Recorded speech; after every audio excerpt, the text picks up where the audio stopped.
Welcome to the Never Too Early Fantasy Football Podcast, where it is never too early for fantasy football. My name is... And I am not Jeff. Hi, Alex. As always, to our listeners, thank you for downloading, listening, liking, and commenting on our podcast videos. Please join our community by subscribing to us on the socials. Our handle on all platforms is at N2E Fantasy. We're also available on all major podcasting apps by searching N2E Fantasy. Alex, or not Jeff, what do we have on today's show? On this episode of the Never Too Early Fantasy Football Podcast, we are recapping Week 3 action. And as usual, we'll also do our league news. We'll start with league news and then we'll go game by game, talk about some interesting points. Jeff, what do we have on league news? We got your team first up here, where Texans tight end Brevin Jordan tore his ACL and is out for the remainder of the 2024 season. But that's not all, Alex. This is and there's more. Texans sign tight end Irv Smith to the practice squad. How are you feeling about losing Brevin Jordan and replacing him with our favorite, Irv Smith? I feel like it's about the same. It's hard for me to get super upset about tight end depth when we have Cade Stover behind Dalton Schultz already. It's nice to see Irv Smith's name out there. Hopefully he'll be a meaningful third tight end for us, but I don't expect immediate fantasy results unless there's injuries to the first two guys. Absolutely. But Irv Smith is one of our favorites. We've talked about him ad nauseum, and I will quit talking about him here. The Panthers also put a guy on IR and will miss at least 4 games, and that is wide receiver Adam Thielen. Really sad, especially as the offense begins to rebound this week. Yeah, he had a hamstring issue. I don't know if it's like a tear, but they needed at least 4 weeks for him, which that's kind of good news for Deontay Johnson owners and Bingo owners and League owners as well. Some young guys, we get to see what they can do. I think that will be good overall. But it sounds like he'll be out on the shorter side. We'll probably just miss 4 weeks and be back, but we will see. And then we also have more wide receiver news. And this is a couple of veterans got released from the practice squad. First, the Dolphins released Robbie Chosen, which is one of Alex's favorite wide receivers. And the Patriots released wide receiver Jalen Reagor from their practice squad. So those guys are now free agents, and I don't expect to see them on an active roster this season. Thoughts? Yeah, they don't move the needle for me. You always joke that he's one of my favorites, but I just don't like Robbie Chosen. Don't think he's good. I don't know why people keep signing him, but hopefully this will be an end for him. Jalen Reagor, all I can think about is just drafting him over Justin Jefferson. I don't know what the Eagles were thinking, but this guy has managed to stick around forever too. Yep, and the Eagles have done fine without Justin Jefferson, but they would have been quite a force with him. But we move on to a practice squad member of the Kansas City Chiefs as they promote running back Kareem Hunt to the active roster. So now he is now part of a 3-headed committee, which will further muddle the waters there. Thoughts there? I just don't know how much he has left in the tank. He's familiar with the offense, having been with the Chiefs before. He did play a little bit last year with Cleveland. I think he's really a distant third behind Steele and P. Ryan. I can't imagine any of them having significant fantasy value at this moment. Yeah, the only confusing part is why they promoted him to the active roster already. So they must have some sort of plans for him, but we will see there. All right. The Baltimore Ravens extended running back Justice Hill with a 2-year extension. Jeff, what do you have the numbers on that? I believe it was a 2-year, $6 million deal. Working on confirming that right now. But this is kind of interesting considering they have Keaton Mitchell and Derrick Henry under contract next year. So now they have all 3 of their current running backs under contract for next year. And yeah, it was a 2-year, $6 million deal. So an average of $3 million per year that he'll be making. Not that significant, so I think it's a good move on the Ravens side. He looks like he had some good bursts so far this year, and is a decent complement with Derrick Henry, and I think Keaton Mitchell at some point will take over the primary compliment role is my guess, but it's nice to have all three of them there. Jeff, Yeah, that, that that looks is like my hope. that's all our news items, so we can jump into the week 3 recap. So starting Thursday night, we had the Patriots at the Jets. I took the Patriots because I thought Hackett, the offensive coordinator for the Jets, wouldn't be able to get that team prepared on a short week, but Aaron Rodgers bailed him out and they ended up taking the win. Jeff, you got this first matchup on me. You took the Jets. What did you make of this matchup? So I think it's officially Drake May time, but their head coach has not yet, and that's a little bit sad considering May did get some mop up work here. But I've already seen enough of Brissett. I don't know if they're waiting to face like lighter defenses, or I don't really know what the plan is. I do know that they don't plan on being playoff contenders this year, so maybe that they're going with a more long term approach. But I, for one, would struggle throwing away a whole season. I would want my team to have the best chance to win, and I think that's Drake May right now. But they're also looking around with like Bo Nix, Caleb Williams, to a lesser extent Jaden Daniels, and seeing that some of them are having confidence issues and unable to perform at the level of what a first round rookie would be expected. So maybe they're just trying to take off some expectations of Drake May as well and give him the best chance to succeed long term. But this game, as you said, was incredibly one sided. The Jets defense stifled the Patriots offense, and the Jets offense was able to move the ball pretty easily throughout the night. Yeah, I think that week 5 it starts the beginning of Drake May watch because week 5 against Miami would probably be the earliest because you don't want to start him against San Francisco. But it might not be till week 7 against the Jaguars. They face a lot of pretty solid defenses, or week 11 against the Rams. Could be anywhere around that range, or they could remain uh, firm on their stance to sit him the entire year. We don't really know, but I think we saw the cracks in their offense with this last Jets game. Absolutely. So I think we can hop over to the other New York team at the Browns. And in this game, you picked the Giants and I picked the Browns, and you were right in this game, and I was wrong. So we're tied 1-1 going into game 3. But what is going on with the Browns run game right now, Alex? Foreman isn't very explosive, and Jerome Ford I don't think is that good of. He's not good enough to be a 3-down workhorse. So they are sorely missing Nick Chubb. I hope Nick Chubb can be healthy enough to play this year. He's not guaranteed to play this year. So without Nick Chubb, they can't really seem to get much going on offense. Yeah, and I think Neighbors is the number one wide receiver right now for the entire NFL in fantasy right now, which is entirely crazy because he's a rookie, but he's living it up right now. But on the other side, and back to the Browns, Cooper breaks out after 2 miserable performances. Yeah. He had 2 touchdowns and 86 yards off 7 receptions and 12 targets. So he really blew up this week. He had some really nice catches. We were just talking offline that he had some really nice sideline catches. It's good to see. I hope that he can remain consistent. Honestly, at this point, I'd really appreciate like weekly 10 to 12 points from him. I'd be okay with that instead of random big Me too. burst of 20 and then nothing. Me too, for sure, because I own him in 2 or 3 leagues. So absolutely agree with that. I think if these teams played 7 times, they would split them. It would be a 4-3 series somewhere in there. So I think these teams are very evenly matched right now. Yeah, I think they went into this pretty evenly matched, but I do think Devin Singletary is better than Jerome Ford. I think Malik Neighbors is better than Amari Cooper at this stage.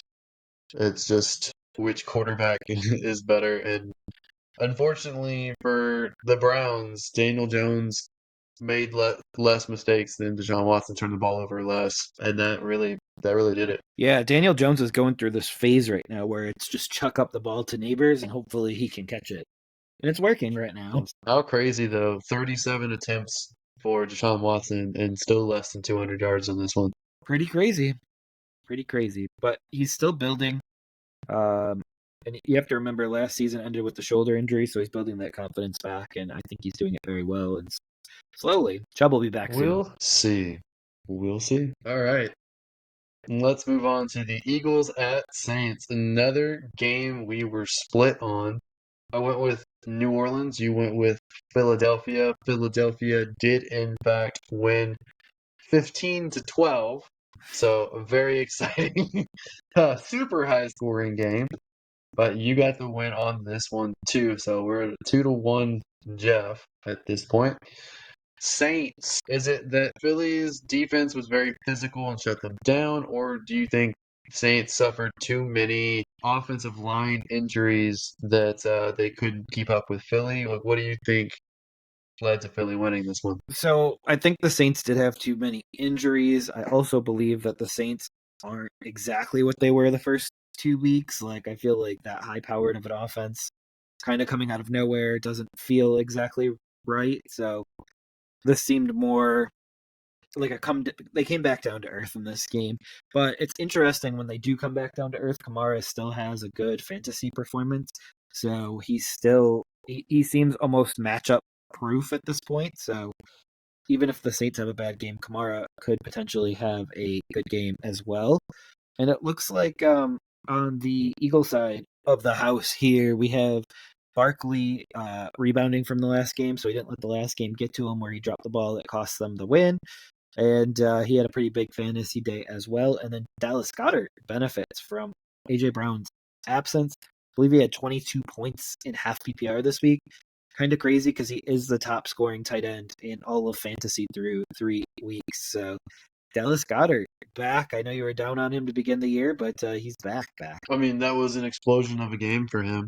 Do you think, though, that the Saints, Rashid Shaheed, almost had 2 different touchdowns, and he ended up blanking the score sheet?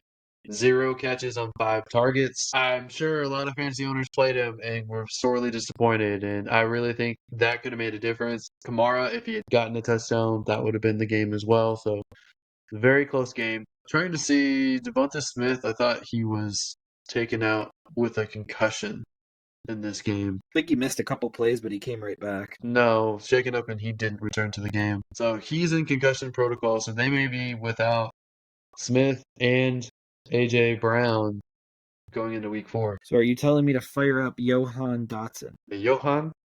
I thought it was Jahan. I just wanted to be fancy and pronounce his name Johan Dotson. Johan? All right. Well, I still regret not taking Barkley over Jahmyr Gibbs in a redraft league, but still Hey, you early. love your We'll see. Gibbs. You love your I Lions. just wanted a Lions player. It's not looking good for some of those guys. Amon-Ra St. Brown, I think, is wide receiver 15, not in the top 5 or 10. He's coming Something back like up, that. though. He had a rough first week. Laporta Yeah. is the one that I'm most worried about because he was taken as tight end 1 or 2 in most redraft leagues, and he is not providing any value right now for that. All right. Who else is not providing any value right now? The Houston Texans got walloped by the Minnesota Vikings. Both of us predicted the Vikings would win. The Texans are now 0-6 against the Vikings all time. Jeff, is Kevin O'Connell the leading Coach of the Year candidate? Yeah, as I predicted about 6 weeks ago, that KOC, if he made this team look serviceable for any stretch of time, it's going to be really hard not to give him the Coach of the Year this year. What about your boy Sam Darnold? Do you think he could win Comeback Player of the Year?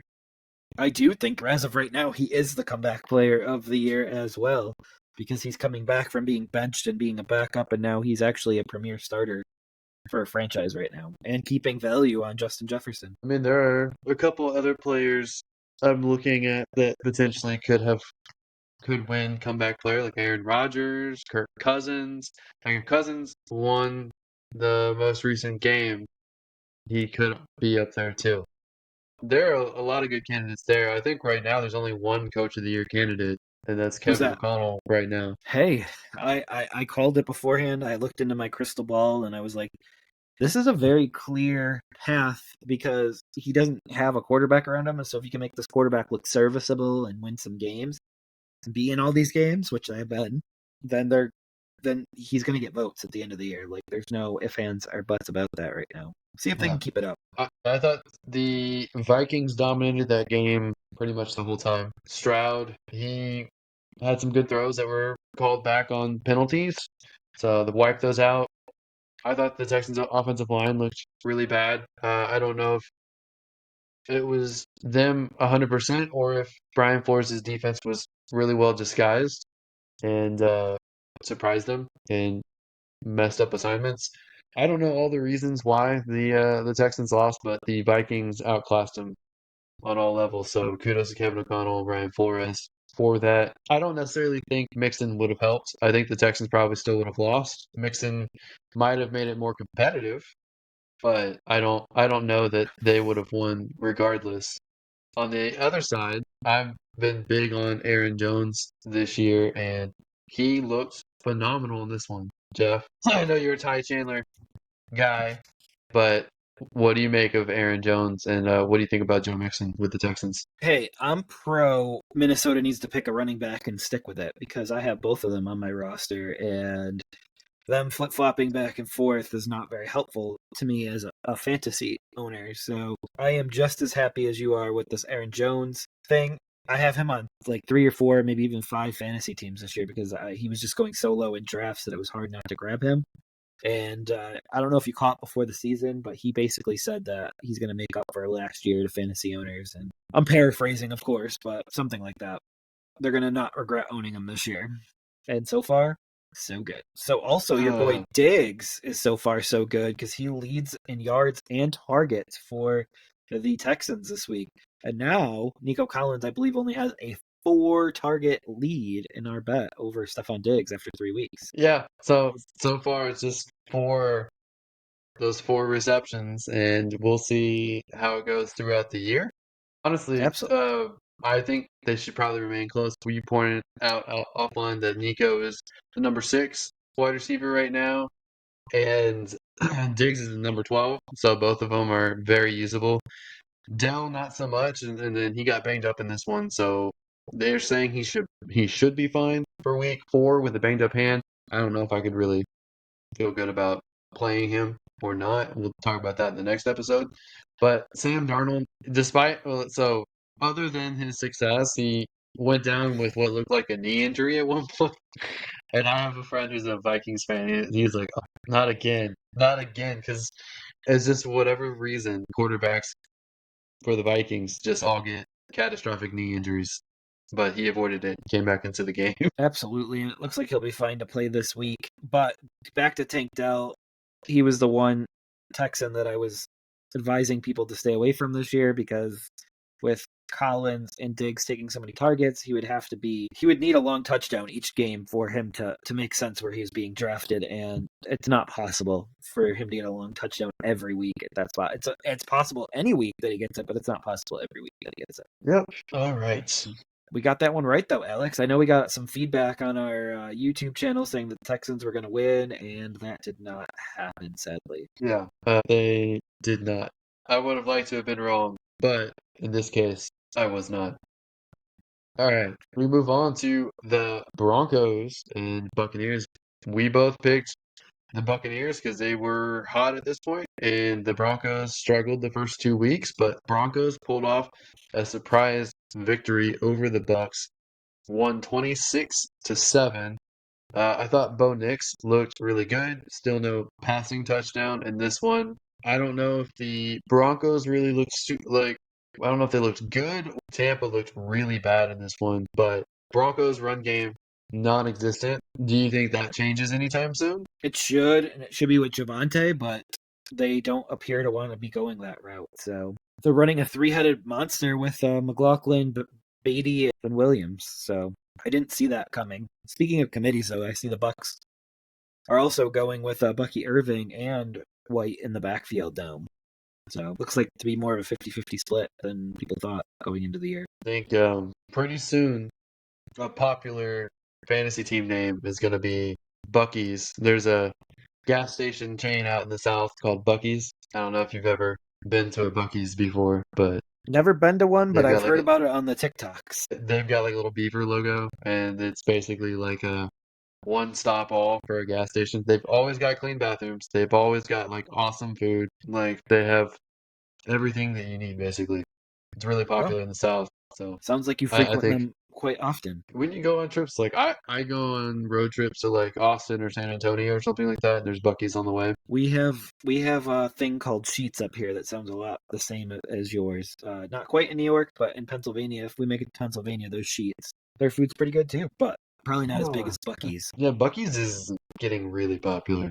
Let's see here. Anything else with the Broncos and Bucks? I did hear that the Bucks head coach wants to get Mike Evans more involved in the next game. So if you're a Mike Evans owner, that should be exciting for you to get more targets than just 3 and 17 yards. So hopefully we can get more than that. Cortland Sutton almost had a bigger game this week. Anything else that you could think of in this one? No, Bo Nix got his first victory, but I don't really expect it to last. But we both got this one wrong, so boo. It's okay. All right. And let's go to one that at least one of us got right, and that is the Packers at Titans. Jeff, you went with Green Bay. I went with Tennessee, and Green Bay, in fact, won. It looked like the Titans were about to come back, and then Will Levis threw a brutal interception, and that pretty much ended that. So, Yeah, Jeff, you got and the Malik victory in Willis this got game. his revenge. So, That's right. but Levis did look better overall that one play. Not great, but it wasn't also one of his acrobatic interceptions that he just tried to make something happen out of nowhere. But there's not a lot to take away from this game from the Packers because I do believe that Jordan Love will be back next week. So you can't really break down the film or anything because Malik Willis really isn't as good of a passer as Jordan Love is. Yeah. I thought it was interesting.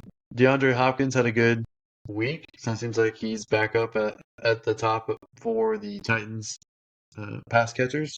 6 receptions, 72 yards, 1 touchdown. Another quiet week for Calvin Ridley. He just had an explosion last week, and this week he didn't do very much. Is this what we're going to expect? One of the pass catchers gets points and the other one doesn't every single week, or will they ever blow up? I think that is a byproduct of Levis, though, right now. I just don't think he's consistent enough to keep two receivers afloat right now. I don't really think they have much of an option. I don't think Mason Rudolph is going to keep two Exactly. receivers afloat. And he's also getting feedback from his coaches to get Boyd more involved. I mean, the broadcast very clearly made that a point this last week.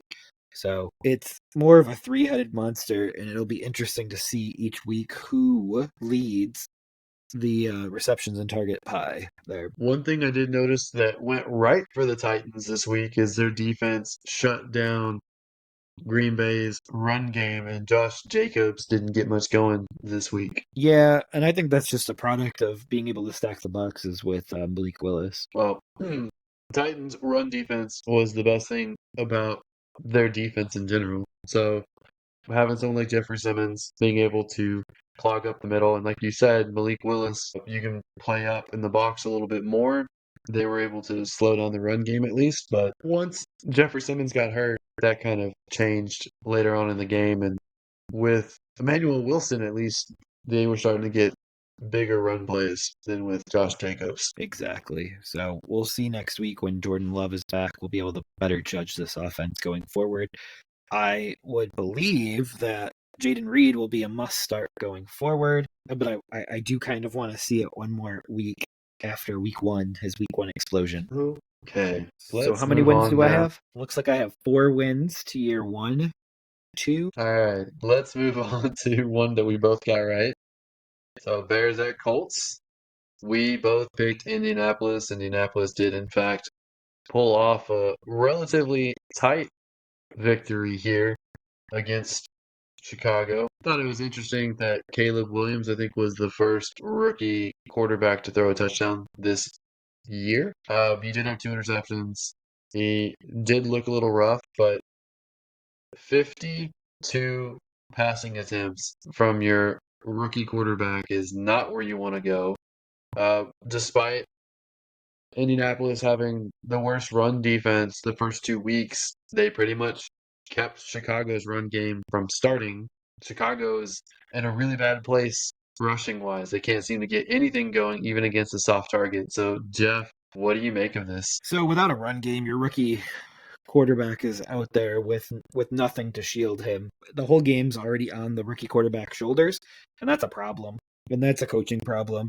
And that's something that's not going to get better under this coaching regime and with the current, like, I don't know who went out there and was like, yeah, let's go get a fifth pass catcher in DeAndre Swift versus a pounder like a Derrick Henry or someone else that was on the market. So even Ezekiel Elliott would be a better running back in this backfield. So it just feels like the coach and the GM went in a bad direction for this rookie quarterback. Well, it looks like their most efficient runner so far is Roshan Johnson. Yeah, and they're using Khalil Herbert as a goal line back, which makes zero sense either. Yeah, I don't know what's going on, but you and I have talked offline that this coaching staff, it's not gonna work with Caleb Williams. I think you also mentioned it just now too. But there's just no way. There's no way the way it is right now.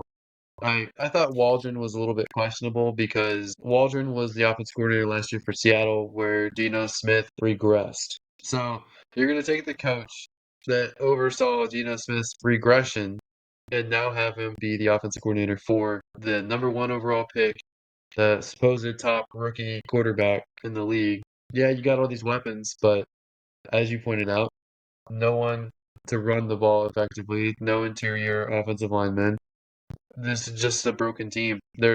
Caleb doesn't have any kind of structure to work with to get acclimated to the league. He's pulling the same college antics that he did, and it's much harder to do in the NFL than it was in college. He did have some nice plays. He had a couple nice touchdown throws. He had a Hail Mary throw that was a yard short of being a really long touchdown at the half. So he has big play ability, but there's no reason he should have 52 attempts. Zero Nope, reason. nope. And they're just going to make him look worse and worse and worse. And I would expect Eberflus to be the first coach fired this year. Over Peterson? Yeah, I do. Interesting. Because he can't ruin a rookie quarterback. So I understand what you're saying about Peterson, but he kind of revived a rookie quarterback that went through a similar situation with Urban Meyer in his rookie year, and he kind of revived him. I tell you what, why don't we go through all of our picks and maybe at the end we'll talk about who's on the biggest hot seat. Okay, absolutely. So, how worried are you about DJ Moore and Michael Pittman this year? Richardson, DJ Moore, Pittman. Let me try to prioritize that. I think I'm most worried about Richardson. Next is Pittman, and then DJ Moore's third. Because I still believe DJ Moore will get big plays, which will still put up points. Pittman needs either Richardson to start playing better or get hurt or benched for Flacco. And Richardson being already raw and then shoulder injury and now being completely uncomfortable in the offense, that's the one I'm most worried about because there's a lot more things that need to be fixed for him to start being more productive. No, I agree with that. It's so funny. If he gets benched after game 12 and doesn't play the rest of the year, we have a bet that he's going to play over under 12 and a half games. Like I didn't see benching as being one of the options here to not get to the 13th game, but Yeah. it is at least in the realm of possibility that they may need to sit him down, but Indy did finally learn to lean on Jonathan Taylor and win games, and that's what they did in this game. Like this is our recipe to win: is to lean on Jonathan Taylor. Yeah. I think that's the best way to take pressure off of Anthony Richardson. That'll lead to play action passes, which they absolutely need to run more play action passes with Richardson. Those are the ones that he looks most comfortable in, as well as deep ball throws. So if they can do that, I think that they can restore his confidence and build him up from there. But right now, it definitely looks very shaky. For sure. All right. You ready to hop over to the next game? We both won that Yep. one. I think it's 5-3. So now we have the Chargers at the Steelers. You won this game, so you pick up a game, your fourth victory to my fifth victory. And it looks like Warren might actually be hurt. I had in my notes here that Warren took a backseat to Najee Harris. But the Steelers did beat the Chargers in this one. Justin Herbert did leave hurt again. So that is interesting, but it does look like he has a shot to play in week 4 against the Chiefs. And do you believe Calvin Austin is becoming a favorite of Fields, or do you just believe this is a one-game aberration? I think he's a very fast, explosive player, and they don't really have anyone bona fide outside of Pickens. So when Pickens is double covered, you have to find someone. I think Calvin Austin's making a name for himself as the number 2 option there. So I think he will be a favorite based off of who's there with Fields. So back way to answer it, yes, I think he's going to be the number 2 option there. Okay. Behind or ahead of Fryermuth or I think it's about the same. Fryermuth is going to be the more short yardage guy. Calvin Austin's going to be the bigger play, deep threat. absolutely. But it does look like Fields should get another crack next week to be the starter. I know Tomlin doesn't want to name a starter for this team, so that's an interesting thought there. And your boy, Quentin Johnson, he is showing signs of life after a lackluster rookie season. And he is currently the number 16 wide receiver in fantasy football. So this coaching staff is smarter than last year's coaching staff when it comes to Quentin Johnston. They they aren't trying to force him into a receiver role that he's not good at. So they're not forcing him into stereotypical vertical X wide receiver role. They're using him on shorter plays, slants, or when they're in the red zone or closer to the red zone, 30 yards out or something like that. They'll use him for a 30-yard go route, something like that, where before last year they were trying to get him like running a 60-yard route and trying to get him the ball and he wasn't tracking it or he had a lot of issues, but they are using him on routes where he can turn and see the ball or turn and see the quarterback so he can actually track it. And Justin Herbert, when he was out there before he got hurt, he was putting the ball right on the money, so he's making it super easy for Quentin Johnston. So both between coaching and Herbert's play, really helping him a lot, building confidence, which hopefully means that Quentin Johnston himself will start to feel more comfortable attacking the ball. So maybe that there's some improvement there, but it still reminds me a lot of Will Fuller with the Texans, and they're just similar players where they're very fast. When they can track the ball, they're pretty good, but there's just going to be some lapses. And I think this is an early start. We'll see if he can keep it up, but I don't know if he can keep a touchdown a game pace. Yeah, let's hope that's less injuries than Will Fuller. But Will Fuller was a Yeah. fantasy stud for a hot minute there. Yeah, but if you watch Will Fuller, he literally, if he didn't turn around and look at the ball, he wouldn't be able to catch it. And Quentin Johnston's kind of the same way. Absolutely, but they're letting him look around and catch the ball, so they're doing it right. Also, interesting to note here that the way that the Chargers were attacking the Steelers were a pass-heavy offense. So I know that you said that Harbaugh wouldn't do that, and here we are with him doing that. Well, J.K. Dobbins didn't get a single big play outside of what, like a 13-yard run. He didn't get a 40-yard run like he did the last 2 games.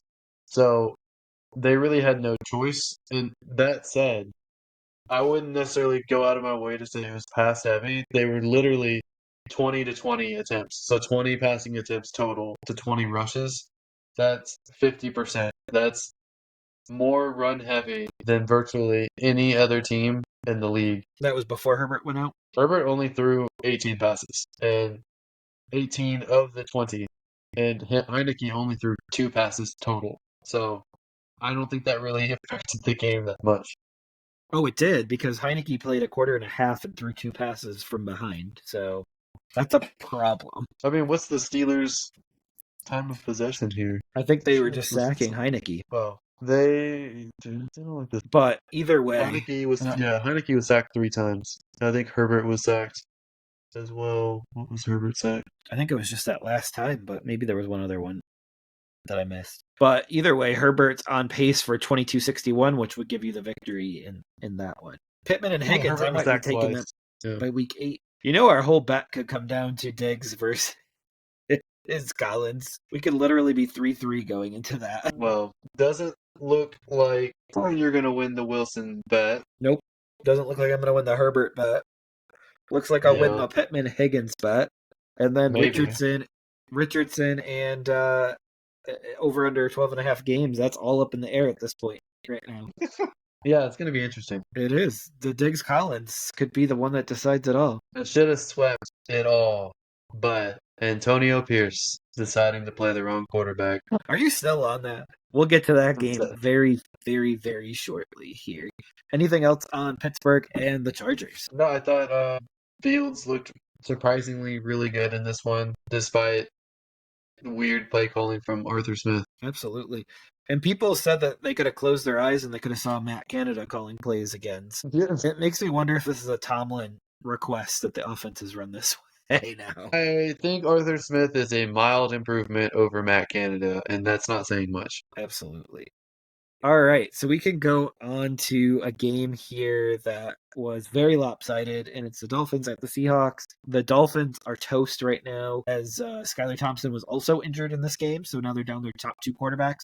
They are reportedly considering starting Snoop Huntley next week, and oddly enough, I feel like he gives them a good shot to compete in the game because he has given Baltimore a good shot to compete in games previously. We're borderlining onto an area where no Dolphin is a must start until Tua returns, and that's a problem because Tyreek Hill is almost his value is through the floor right now, and he was a first round pick. And honestly, you can't even really take much from Seattle in this matchup, just on the one sided beating in this matchup. Thoughts? I mean, Metcalf got a 71-yard touchdown, which is nice, and Charbonnet had 91 yards on the ground and two touchdowns, as well as 16 yards in the air. So that's nice. It's nice to see Charbonnet be effective. But like you said, there's not a single Dolphins player that would have been nice starting this past game. So all of their owners are extremely disappointed. Absolutely. They're probably all banging on Tua's door, being like, you need to come back from this concussion right now because we need you out there for our teams. So There's some Tylenol. Get back out there. exactly.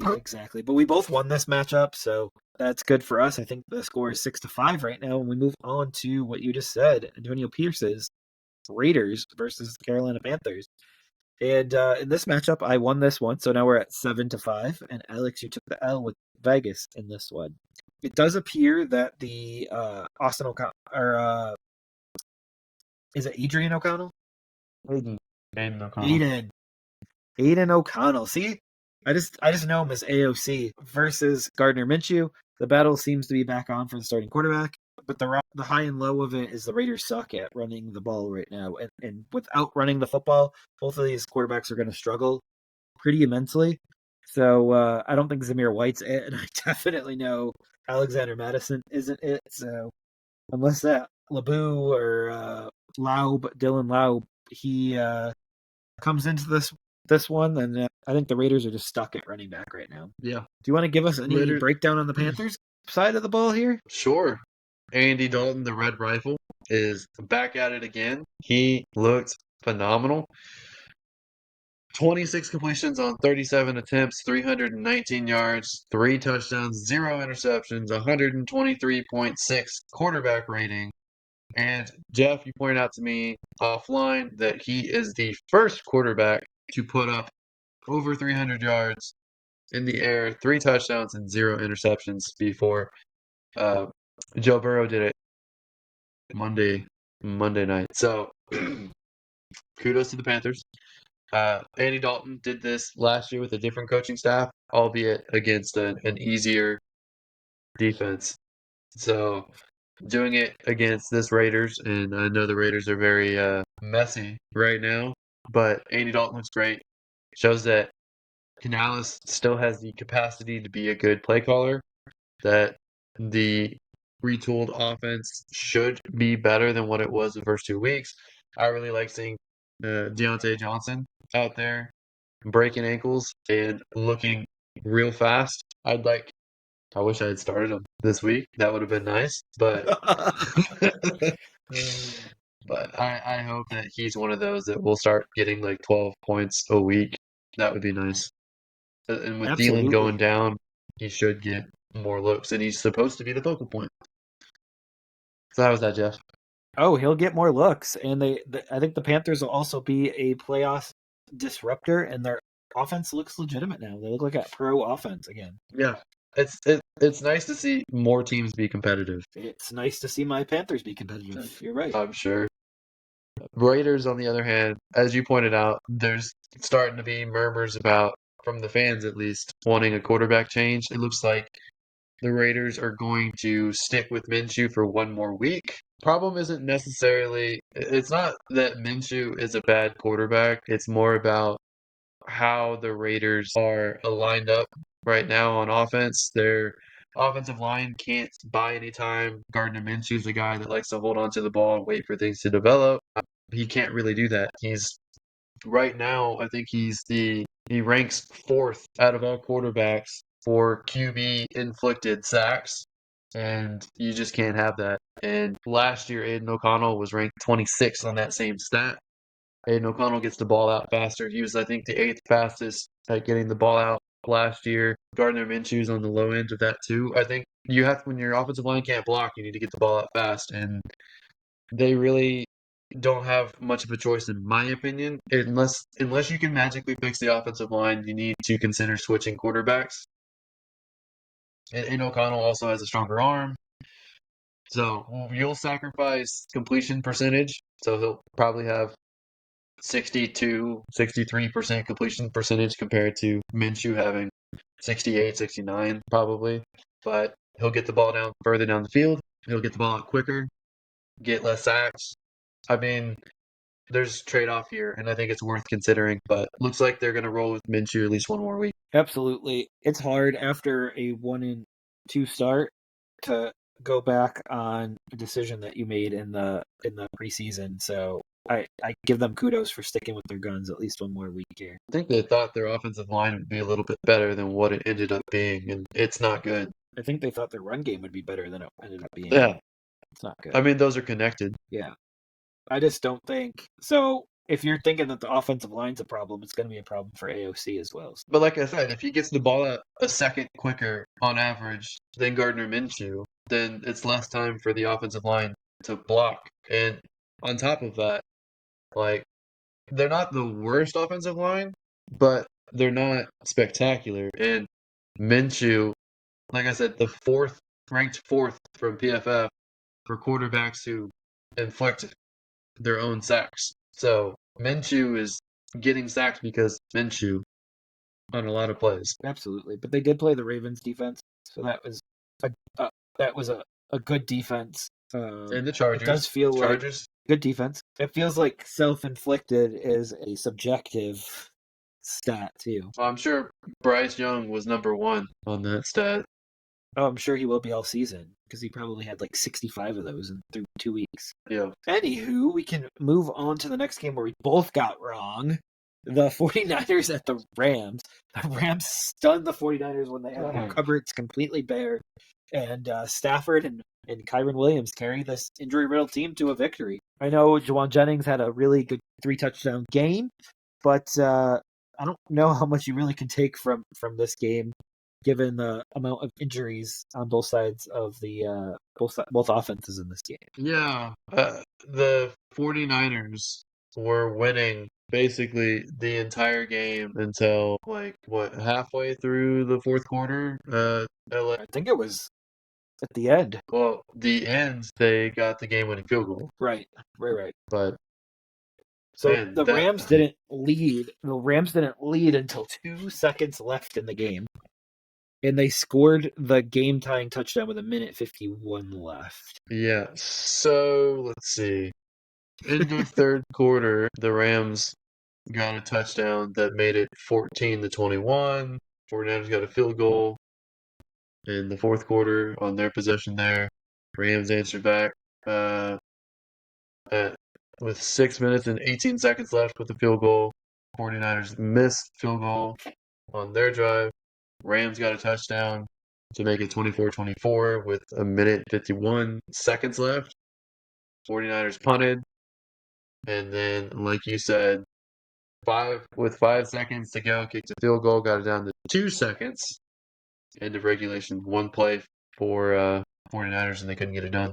Crazy comeback.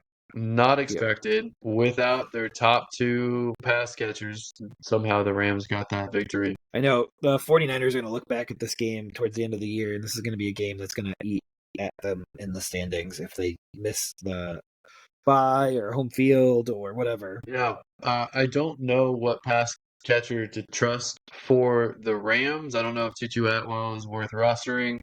I liked Demarcus Robinson, but he has not really been a thing 3 weeks in. Colby Parkinson, like, he hasn't really done that much, in my opinion, either. So, Jeff, who do we trust on the Rams offense right now?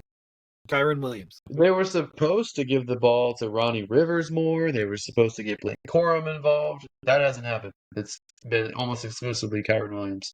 I would be riding Kyron Williams right now until I got my 2 receivers back because we know it works now. What about with uh, the 49ers? Juwan Jennings getting 3 touchdowns and 175 yards off 11 receptions.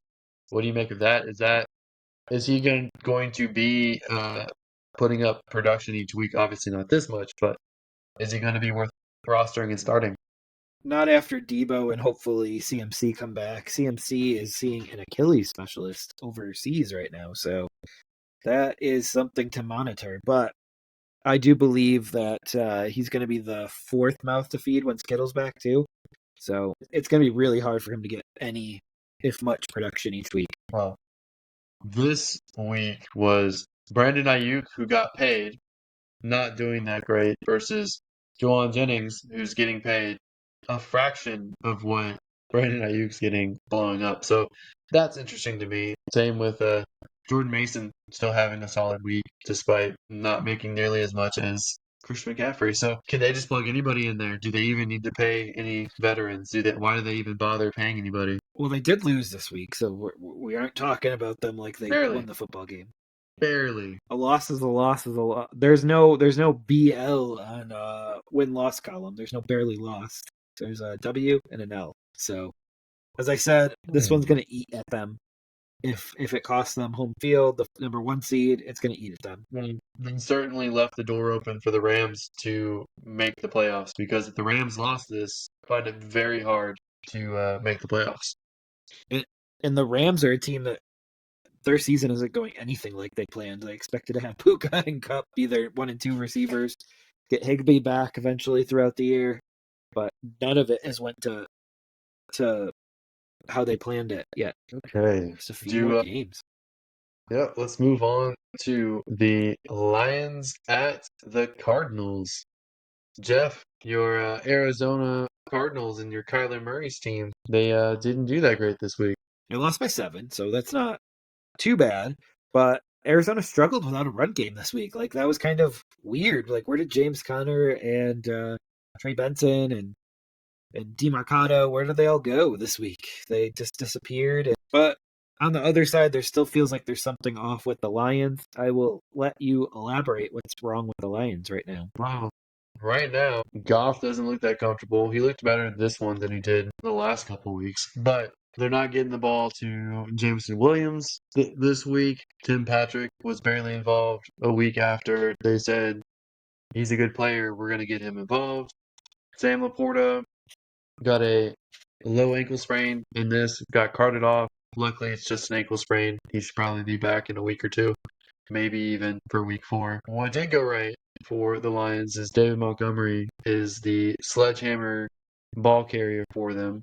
He is leading in touches right now over Jahmyr Gibbs, but both of them have been pretty good. I do believe that the Lions, their Pro Bowl center, Ragnow, he tore his bicep, or pectoral. He should be out for a while, if not the whole season. So it's going to be rough for them, but I think that they'll eventually adjust. But good for them for getting the win in this matchup. Absolutely, absolutely. So you pick up one here. I think we're 7-6 right now. Pretty close. With me still having the lead right now. And we can hop over to the Ravens at the Cowboys. This was my game of the week here, and we both pick up the L here. You picked Dallas, I picked Dallas. And one thing that you had mentioned to me a few weeks ago as the Baltimore Ravens did not bring Derrick Henry in to get him 20 plus carries a game. But in this particular game, he carried the ball 25 times, and they eked out a win. They were able to close out the game because of King Henry running the football. Yeah, that's what John Harbaugh said like a week ago. And sure enough, the opposite of what he said. They run the ball with Henry, Henry is still mad the Cowboys never even called him because he wanted to play for the Cowboys really badly. Ran all over them. It made them look really soft. Yep, absolutely. And this is how the Baltimore Ravens need to win. They need to give Henry the ball early and often. Anything else to add to this one? It was a pretty good game, though, down the stretch. Is Mark Andrews completely done? No. No? No, Do you I think he'll think he's. bounce back? He's started real slow. Blanked out this one. Yep, I think he's playing some really rough defenses, and I think he'll bounce right back. I think Zay Flowers is no-brainer starter, or number one on this team now, but Blakely is also emerging, but I do see Mark Andrews having some games here. Looks like Zeke Elliott took a back seat on this one too, to Rico Dowdle. I keep trying to make that a thing, and it's not working. Well, he got 8 rushes to Zeke's 3. That's a I don't really problem with think any of 11 them are that rushes. good. Yeah. I honestly think Dallas needs to get another running back in some form, but we'll see. He's on the practice squad. One of your favorite running backs, Cook. Yeah, I can't imagine him being better than what they already have. And that, whatever. I don't know what Dallas is doing. I'm not sure Dallas will make the playoffs at this rate, to be honest with you. But we'll see. Absolutely. So we both took the L on that particular matchup. Now we can move on to the Chiefs at the Falcons. Another pretty decently good game, Sunday Night Football. It looks like Steele is filling in, but he still lacks a little bit to be desired with being a fantasy starter, in my opinion. P. Ryan was just annoying enough filling in, and now you add Kareem Hunt into that mix. And I do believe, even no matter where we had Rashee Rice this year, he was undervalued in fantasy drafts. He's looking like a true, legit number one wide receiver right now. But Alex, we got to switch over to the Falcons here. What is going on with Bijan? I think that the Chiefs' defensive line kind of overpowered the Falcons' offensive line on run plays. So he didn't really have anywhere to go. I also am not sure that they used him correctly because they didn't really give him any outside runs. They kept trying to cut him inside. He's just not 100% that kind of runner. And they really didn't get him that involved in the pass game, which I thought they said that they were going to use him there more. So that's where we're at in that. But despite that, the Falcons were one roughing the passer call away from winning this game. They didn't get that call, even though it was blatant at the end of the fourth quarter. And the Chiefs ended up winning this, keeping the win. I think the Falcons should have won this the way that the game went, but they Yeah, didn't. it was one of those toss-up games, and you're not going to get every single call correct. But yeah, this was a toss-up game, and the Chiefs did come out on top. All right. We've got the 2 Monday night games left. Yep, 2 Monday night games. Jaguars at the Buffalo Bills. Jeff, Buffalo Bills won this by a huge amount. They won 47-10. As I've been telling you for 2 years now, the Jaguars stink. They're a terrible team. I am surprised that Buffalo won by this much. This looks like the team that they envisioned in the offseason. They got rid of Steph Diggs, and they brought in a bunch of players, and they mean to spread it out. It looks kind of messy the first 2 weeks, but this week, everything looked real easy, real nice. It seemed like everyone got a touchdown. Josh Allen did his best Oprah impression. He got a touchdown. James Cook got a touchdown. Shakir got a touchdown. Everybody got a touchdown in this one, Jeff. I bet you're loving it over there. I am. I find it really funny that you've been saying for the last 2 years Jacksonville isn't this good, and then you quickly followed up with a comment, but Buffalo was surprisingly. So, like, you Well, follow up a right call with a wrong call. well, I mean, you could not be good and the game be closer, but it almost could have been 74-10 instead of 47-10. Like Buffalo let up like pretty early. Like Josh Allen, I'm not sure he played in the fourth quarter at all with how much they took a lead by, but that's what I'm saying. Like Buffalo was so good, it could have been almost double the score in this. Oh yeah, you could tell Buffalo's having a lot of fun playing right now too. I don't know if you've seen the huddle where they're like dancing and singing to the stadium music. Like they're playing really loose, and this is a scary team with Joe Brady as the offensive coordinator because they're 9-1 under Joe Brady. But this is a team that I had told you I still believe that they're going to be there towards the end, and I still believe that in my heart. Yeah, I think that they are the team to beat right now, and I'm not sure when they're going to get their first loss. Is it going to be against Baltimore in Baltimore? Is it going to be in Houston against Houston? There's a couple tough matchups coming up in a row for them, and then they have the Jets, I think, too, in that stretch. They might go completely undefeated. Who knows? Yep. And then we finish off Monday Night Football with a game where we both got wrong. Sorry, Alex. I'll take the W on the week here. But this was an upset alert here. I did not see the Commanders beating the Bengals like this. And Jaden Daniels completed over 90% of his passes through his first 2 touchdown passes, first one to an offensive lineman. And yeah, I think the Bengals kind of pretty handedly beat the Commanders pretty handily beat the Bengals here. Yeah, the Bengals tried to come back and couldn't quite pull it off, but it was the score looks closer than what the game played out to be. Washington 38, Cincinnati 33. Both quarterbacks had pretty good games. I'm surprised Washington pulled the victory off with one, Brian Robinson not looking great in this matchup, and two, Eckler got hurt with a concussion. That being said, Washington was the better team this week. Higgins made his appearance, was okay.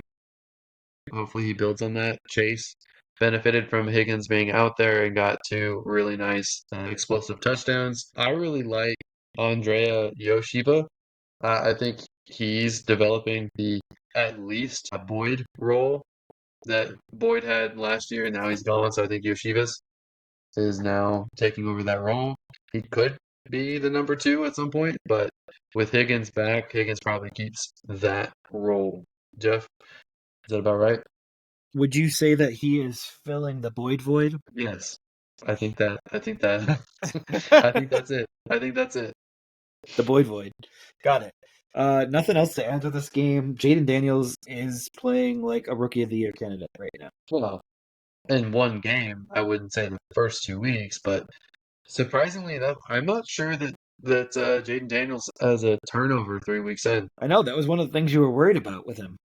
Injuries and Wow. turnovers. Yeah.